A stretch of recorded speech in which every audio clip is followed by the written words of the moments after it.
Dah habis dah 2025 ni. Dah habis dah 2025 ni. Apa kebodohan, yuran kebodohan yang berlaku pada tahun ni? Apa dah? Untuk apa? Untuk saya dah. Saya rugi besar tahun ni. Ya amat rugi. Berjuta-juta lemon saya rugi. Ay Allah, menyesal. Sepatutnya aku tak buat macam ni. Aku patut buat macam ni. Kan, patutnya aku lebih caring kat family, patutnya aku spend masa kat anak-anak aku lebih, sepatutnya aku tengok mak abah aku pergi bercuti, sepatutnya aku tak buatlah keputusan bisnes yang macam ni.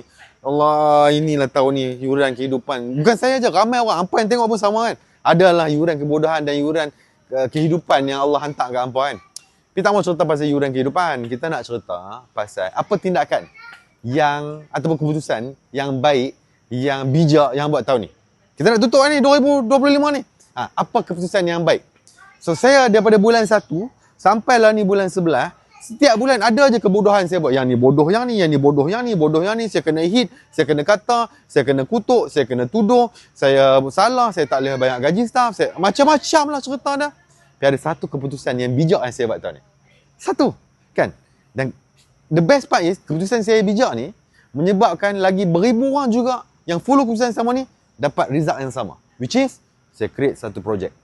Nama dia Super Affiliate Titik. Tu di antara keputusan terbaik saya buat tahun ni. Because of that, saya dapat meringankan beban kewangan saya. Ada part yang saya tak boleh nak cover dan saya tak boleh cover. Saya boleh dapat duit pasif yang masuk every day. Tu best gila. Dan tahu apa lagi? Orang PM saya, orang WhatsApp saya cakap, "Broku, terima kasih broku. Sebab setitik ni lepaslah nak bayar hutang. Broku, terima kasih broku. Setiap hari dapat 100. Broku, terima kasih broku." Ada orang dapat dekat 30,000 dah. Buat Super Affiliate setitik. Dan dia berjalan. So itu keputusan terbaik saya untuk tahun ni. Hope hampa pun follow untuk buat keputusan yang terbaik yang sama macam saya. So kalau hampa tengok kata, apa benda ni? Mainlah join. Mainlah dekat. Saya nak cerita pasal Super Affiliate ni. Dan more to come dalam Super Affiliate ni. More to come. Dan hampa akan gembira hampa buat keputusan ni tahun ni sebelum masuk tahun depan. Boleh?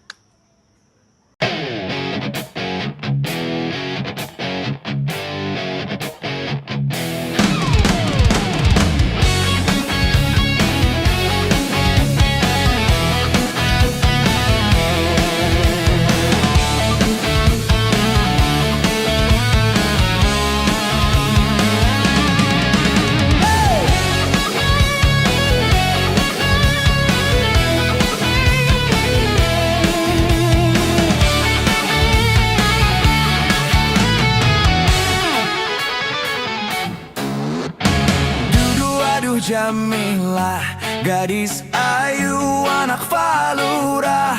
Aduh manisnya